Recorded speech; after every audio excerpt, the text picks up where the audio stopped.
Bolachala kiyimsiz qolib ketganmi deyman yoki hamma qishki sezonga tayinlanyaptimi? Bozorda shunaqangi zakaz ko'payib ketdi. Kechqurun soat 12 gacha tikib, hamma dastavkalarimni berib yuborgandan keyin tikishxonamga kirsam shunaqangi bardak bo'lib yotibdi. Tozalaymikin deb o'ylab turdim-da, qarasam o'zimni ham telefonimni ham zaryadkasi o'chayotgani uchun tozalamasdan shartta uxlab bordim. Namuncha hamma yo bardak tez tozala deb meni urishadigan odam yo'qligi esimga tushib qoldi. Ertalab voqli hamma turib top-toza xonada ish boshlashi, toza oshxonalarda ovqat qilishi, choy tayyorlash xohlaydi.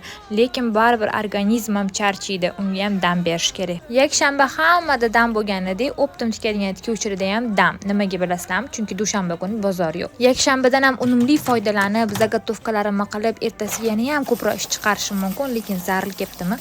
Oshxonamni tozalashim kerak, uyim ishlari bor. Tikishxonamni tozalab bo'lgandan keyin oshxonaga o'tdim. Oshxonani unaqa to'kib, yoyib, sochib ovqat qilmayman, lekin ko'rvasizlarmi, bu hammasi chang. Mana tikishxonamdan men bilan birga bular ham chiqishgan oshxonaga. Uzoqdek narsa yaltirab ko'rinadi deshganidek, uzoqdan tozaga o'xshab ko'rinadi, lekin yaqin kelib qarasangiz changidan boshingiz aylanadi. Ozodaxon bo'lib hamma yoqni tozalab olganimdan keyin divanim ustiga divandok tikishni boshladim. Uni qanaqa tikilishini keyingi videolarimda qo'yib boraman. Podpiska bo'lib kuzatib boringlar. Hammaga rahmat.